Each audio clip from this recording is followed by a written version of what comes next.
श्रीमद् भागवत और वेदांत सार प्रथम खंड तृतीय विचार विसर्ग द्वारा परमात्मा का निरूपण के पिछले भाग का निरंतर उद्बोधन सुन रहे हैं आप। तो महाराज पृथु ने अपने आप को प्रकृति से परे श्री भगवान के शाश्वत दास के रूप में समर्पित कर दिया था। फलम ब्रह्मणि विन्यस्य निर्विसंगाः, फलम ब्रह्मणि विन्यस्य निर्विसंगा समाहिता। फलस्वरूप उनके कर्मों के सारे फल भगवान को समर्पित। कर्माध्यक्षम च मनमान आत्मान प्रकृति पर, वे अपने आप को सदैव सर्वेश्वर भगवान के दास के रूप में समझते रहे कि मैं भगवान का दास हूँ। साथ ही सार्वभौम साम्राज्य लक्ष्मी के से संपन्न और गृहस्थ आश्रम में रहते हुए भी अहंकार शून्य गृहेषु वर्तमान अपनी साम्राज्य श्रियान्विता। ध्यान दीजिए, लक्ष्मी संपन्न साम्राज्य में रहते हुए भी ना सजते दयार्थ, वह इंद्रियों के विषय में आसक्त नहीं हुए, निरहम्मति अर्कवत, वे केवल वह जो है वह उन्होंने अपने ईश्वर का उपयोग कभी भी निरतृप्ति के लिए नहीं किया। वे सर्वथा अनासक्त अथवा विरक्त ही बने रहे। जिस प्रकार की सूर्यदेव सभी जगह प्रकाश करने पर भी वस्तुओं के गुणदोष से लिप्त नहीं होते। हमने श्रीमद् भागवत महापुराण के लक्षणों में विसर्ग के द्वारा परमात्मा का निरूपण करने की श्रृंखला में महाराज पृथु के उपाख्यान का सार संक्षेप में वर्णन किया। अनुराग हेतु उसके फलितार्थों की विवेचना भी किया। तो चार बातें उनके संबंध में और लिखकर और बताकर उनके उत्तराधिकारी महाराज का वर्णन कर इस प्रसंग को हम विश्राम देंगे। महाराज पृथु का जीवन कर्मयोग का आदर्श है। ध्यान दीजिए, गीता में इस कर्मयोग का व्यवहार अर्जुन के माध्यम से भगवान श्री कृष्ण ने जगत के समक्ष रखा है। यहाँ भागवत के इस उपाख्यान से यह स्पष्ट होता है कि महाराज पृथु ने अपने जीवनचर्या से स्थापित किया कि आखिर कर्मयोग क्या है। कर्मयोग के समुचित पालन की पहली आवश्यकता के अंतर्गत फलम ब्रह्मणि संन्यस्य, फलम ब्रह्मणि संन्यस, मनुष्य को अपने कर्मों का फल परब्रह्म योगेश्वर भगवान श्री कृष्ण पर छोड़ देना चाहिए। फलम ब्रह्मणि संन्यस, छोड़ देना चाहिए। जैसा महाराज पृथु ने किया, कर्मों के फल का त्याग ही तो मनुष्य को सन्यासी बनाता है। जैसा कि गीता में कहा है, काम्यानाम कर्मणाम न्यासम, काम्यानाम कर्मणाम माने सकाम कर्मों का त्याग करना ही संन्यास है। और सर्व कर्म फल त्यागम प्राहु त्याग, कुछ विद्वान कहते हैं सब कर्म फल का त्याग संन्यास है। वो त्याग वही है कि सब कर्म का त्याग कर दिया जाए। ध्यान दीजिए, सब कर्म फल का त्याग कर दिया जाए तो वो त्याग है। और सब कर्मों सकाम कर्मों का त्याग कर दिया तो संन्यास। तो संन्यास और त्याग क्या है, ध्यान समझिए, दोनों ही अनन्योन्याश्रित हैं। समस्त कर्म फलों को छोड़ने को त्याग कहते हैं, उस अवस्था को विद्वान संन्यास कहते हैं। चाहे ऐसी कान पकड़िए चाहे ऐसी कान पकड़िए। यदि पृथ्वी महाराज गृहस्थ जीवन बिता रहे थे किंतु वास्तव में वे संन्यास आचरण में थे। ऐसा इसलिए कि महाराज निर्विसंग अर्थात अनासक्त आचरण करते थे। इससे और समझते हैं, इसे और समझिए, कोई भी हो संसार में अपने उपार्जन को स्वामी बनकर ही सदैव सोचता है। जब कोई अपने कर्मों के फल को भगवान की सेवा में लगा देता है तो वास्तव में वो कर्मयोग का अभ्यास करता होता है। गृहस्थ अपने घर में प्रभु के मंदिर श्री विग्रह को प्रत्येक वस्तु का स्वामी और प्रत्येक व्यक्ति को श्री विग्रह का दास मानता है। भगवान के श्री विग्रह को घर में स्थापित कर भगवान की भक्ति की 9 विधियाँ यथा श्रवण, कीर्तन, स्मरण, पाद सेवन, पूजन, स्तवन, आज्ञा पालन, सेवा और आत्मनिवेदन, कर्म भक्ति योग की यह विधियाँ कर्मयोग के साथ हर वैष्णव की जीवनचर्या है। भगवान सारी सृष्टि के परम अधीक्षक हैं। जैसा गीता में कहा, मैया दक्षिण प्रकृति सुविते चराचरम हेतुना अनेन कौन्ते, इस कारण इस हेतु के कारण ही ये जगत परिवर्तनशील है। ध्यान दीजिए, प्रकृति बीच में आ जाती है, जगत परिवर्तनशील होता है, अन्यथा ब्रह्म तो एक रस है। ये समझाना चाहते हैं भगवान ने। तात्पर्यतः संसार में जितनी घटनाएं घटती है वे अंधाधुंध नहीं घटती, बड़े सीक्वेंसली वो सब काम होता है। भगवान श्री कृष्ण की अध्यक्षता में ही भौतिक परिवर्तन और भौतिक प्रगति होती है।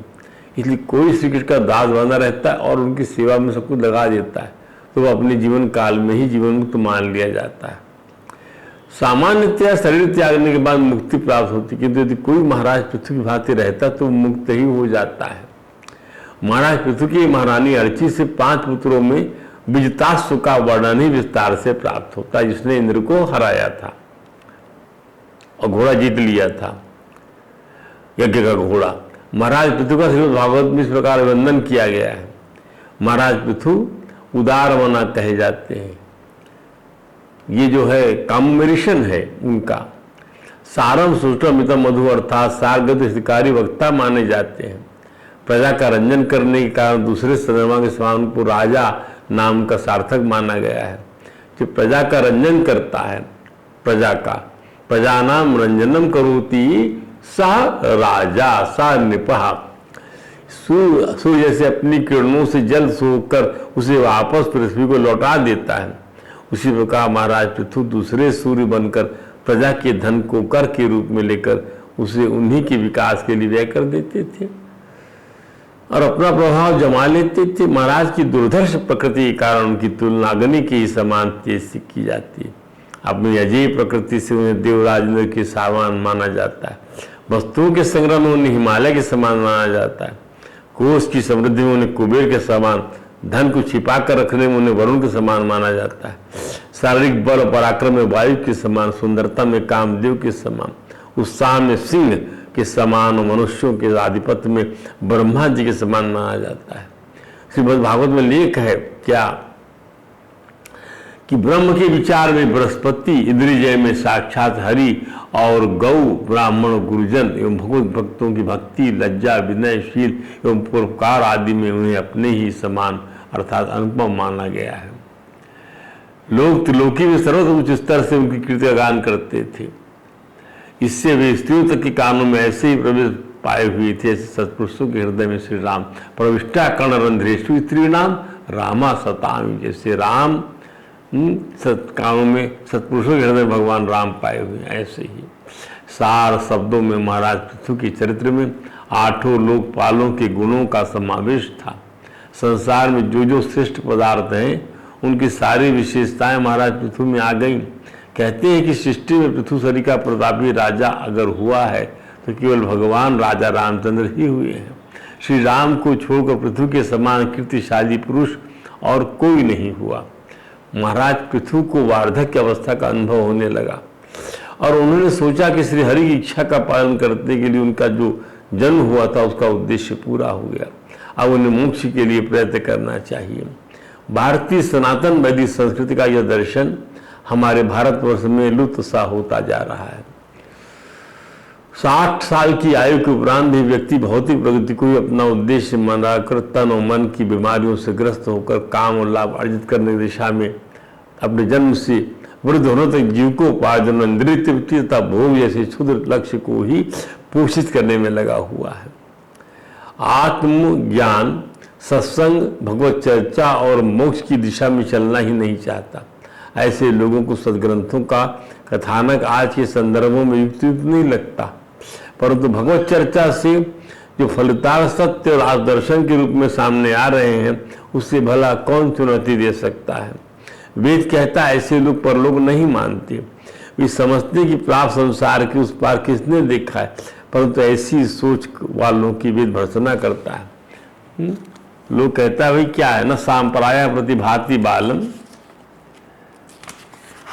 प्रमादंतम वित्त मोहिन मूलम। वे कहता ओम न सांपराया प्रतिभाति बालम प्रमादंतम वित्त मोहन मूलम अयम लोको नास्ति परमिति मानी पुनः पुनर्वसम्मा बद्धते में।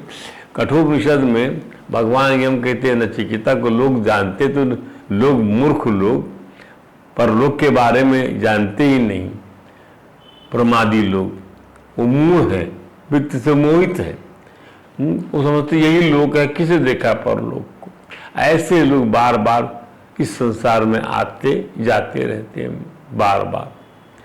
तो हमारे वैदिक सनातन धर्म के उच्च कोटि के आध्यात्मिक ग्रंथों के चौथे पंक्ति को परमात्मा के लिए, परमात्मा की प्राप्ति के लिए ही बताया गया। परंतु यह दर्शन काल प्रवाह में लुप्त हो रहा। ध्यान दीजिए, महाराज पृथु ने अपने चौथे पद राज्य छोड़ दिया। वे अपनी पत्नी के साथ वन में चले गए। वहाँ उन्होंने वानप्रस्थाश्रम के अनुसार तपस्या किया, भगवान की आराधना किया। थोड़े दिनों में उनका कर्माशय का मत स्वच्छ हो गया, उनके बंधन कट गए। उनको सनत कुमार ने जैसा उपदेश दिया था उसी के अनुसार उन्होंने भगवान का ध्यान किया। भगवन् धर्मणिया साधो श्रद्धया यतता सदा भक्तिर भगवती ब्रह्मण्यनन्य विषया भवत। इस प्रकार महाराज पृथु 24 घंटे कठोरता से विधि विधानों का पालन करते पूर्णतया भक्ति में लगे रहे। दूसरे श्री भगवान कृष्ण के प्रति इनमें प्रेम भक्ति का उदय हुआ और वे स्थिर हो गए। यहाँ महत्वपूर्ण बात यह है कि जब कोई भौतिक कामना नहीं है तब प्रभु की सेवा कर्म की विधियों से दूषित नहीं होती। सेवा प्रभु की कर्म की विधियों से दूषित नहीं होती, तभी साधक की सेवा भगवत धर्म या शुद्ध भक्ति कहलाती है। प्रभुपाद जी महाराज का कहना है कि यहाँ ब्रह्मणी का अर्थ निर्गुण ब्रह्म नहीं है। अरे निर्गुण ब्रह्म तो भगवान के अधीन है, क्योंकि निर्गुण ब्रह्म में उपासक ब्रह्म लोक से एकाकार होना चाहते हैं। निर्गुण ब्रह्म में उपासक लोग ब्रह्म लोक से एकाकार होना चाहते हैं, अतः वे भगवत धर्म के अनुयायी नहीं कहे जा सकते। ब्रह्म लोक से एकाकार होना चाहते, अति भौतिक सुख भ्रमित होकर निर्विशेषवादी भगवान कैसे मिल जाना चाहते। किंतु भगवान का शुद्ध भक्त वास्तव में भगवत धर्मी होता है, भगवान की लीला में आनंद लेता है। इस श्लोक से स्पष्ट है कि महाराज पृथु कभी भी निर्गुण ब्रह्म के उपासक नहीं रहे। ये सदैव श्री भगवान के शुद्ध भक्त ही भगवती ब्रह्मणी से ऐसे व्यक्ति का बोध होता है। भक्त को निर्गुण ब्रह्म संबंधी ज्ञान स्वतः प्रकट हो जाता है और वह निर्गुण ब्रह्म से कभी भी एकाकार नहीं होना चाहता। महाराज पृथु अपने भक्ति संबंधी कार्यों को पूरा करने में स्थिर हो गए। उन्हें कर्म ज्ञान या योग की शरण नहीं लेनी पड़ी। महाराज पृथु के चरित्र से कथा संकेत करती है कि भगवान के भजन करने वालों को परम पद प्राप्त होना कठिन नहीं है। परम साध्वी अर्ची देवी ने, जो उनकी पत्नी थी महाराज पृथु की, महारानी अर्ची, अपने पति का अनुगमन किया और सहस्त्र वरदायिनी देवियों ने अपने अपने पतियों के साथ दंपति की स्तुति किया। वहां देवताओं की इसके बाजी बजने लगी। देवांगनाएं पुष्प की वर्षा करते हुए आपस में कहने लगी, क्या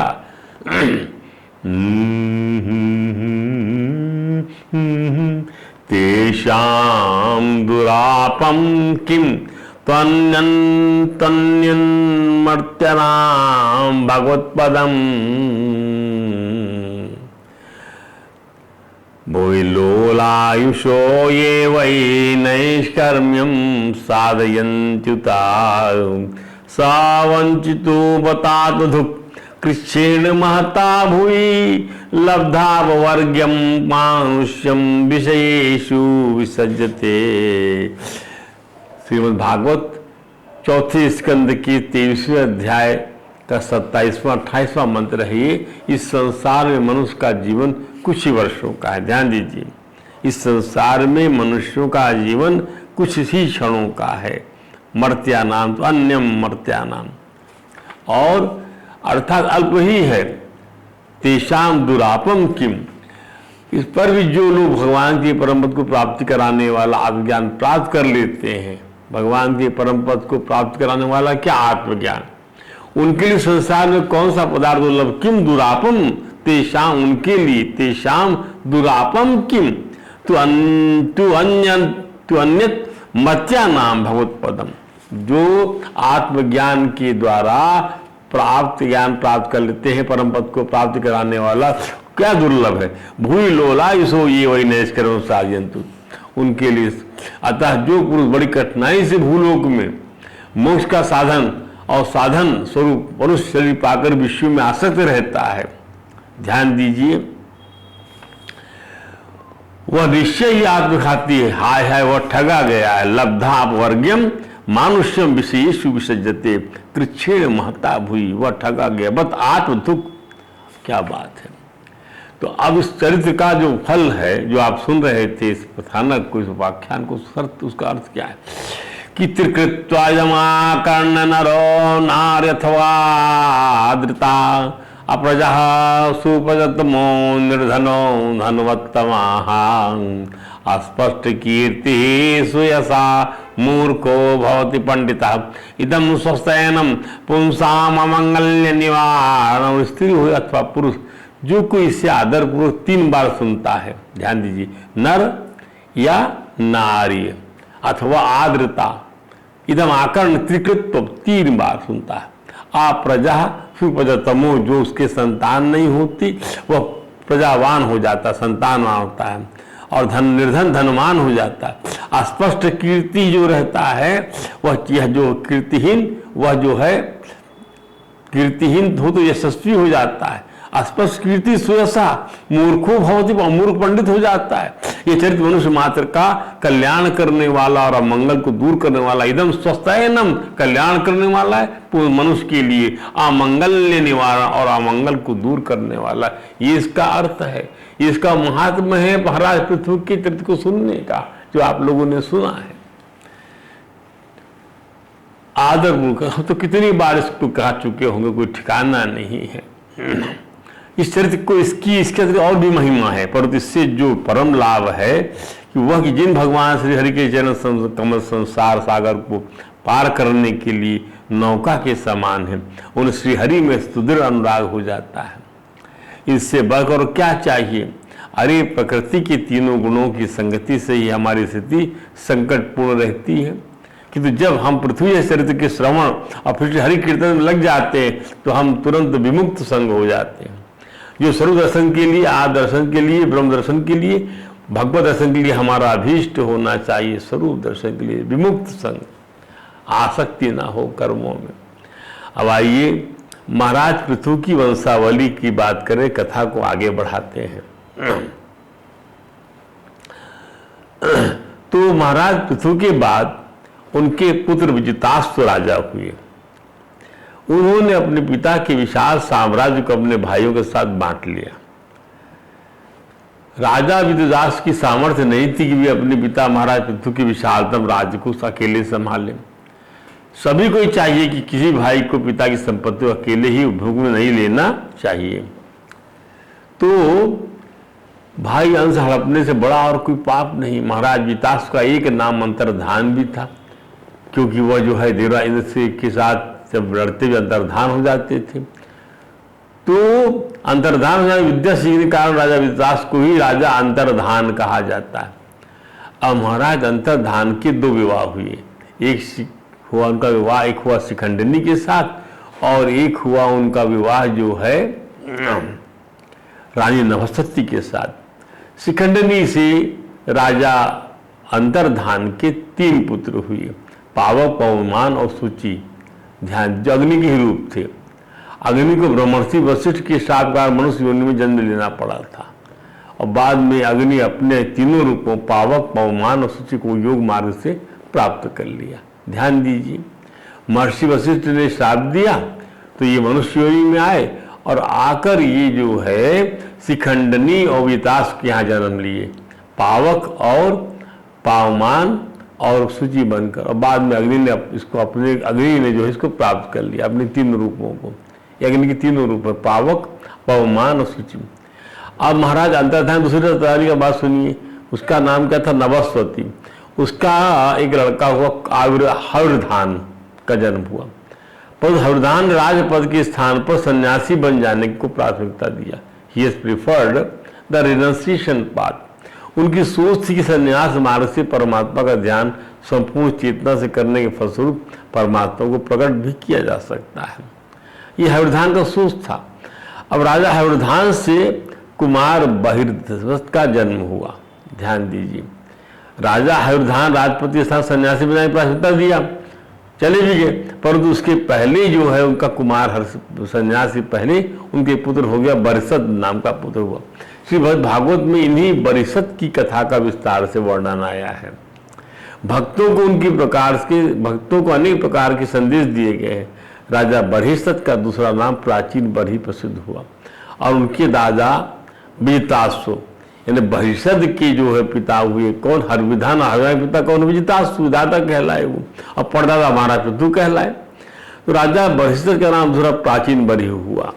राजा प्राचीन बरही का प्रचलित नाम प्राचीन बरही इसलिए पड़ा कि उन्होंने इतने यज्ञ किए कि यज्ञ में होम करते समय जो कुछ कुशासन बिछाते हैं ना, कुशाकासन, उसको अगर फैला दिया जाए तो उससे सारा वसुधा तल ढक जाए।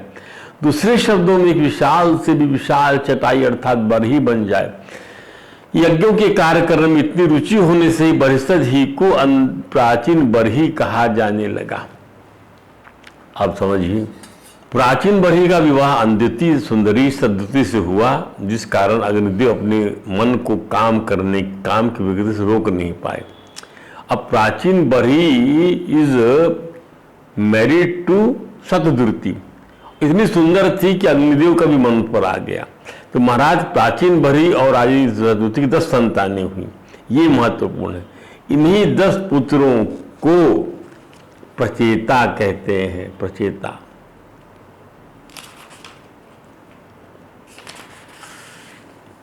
एक ही नाम प्रचेता देकर प्रचेताओं के उपाख्यान में आध्यात्मिक दर्शन होने से भक्तों के समक्ष इनके पिता प्राचीन बरही और प्रचेताओं की कथा को विस्तार से प्रस्तुत किया गया है।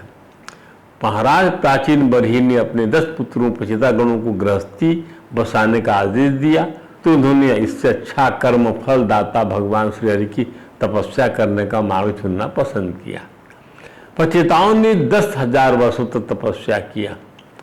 प्रचेताओं को घर से तपस्या के लिए जब वो निकले तो मार्ग में शंकर जी मिले, दर्शन दिया और जिस तत्व का उपदेश दिया उसी का वे एकाग्रतापूर्वक ध्यान जप पूजन करते थे। वो योगादेश दिया और जो उन्होंने उनको रुद्र गीता सुनाई और इसी का जप करने का ही उन्होंने आदेश दिया भगवान शंकर ने।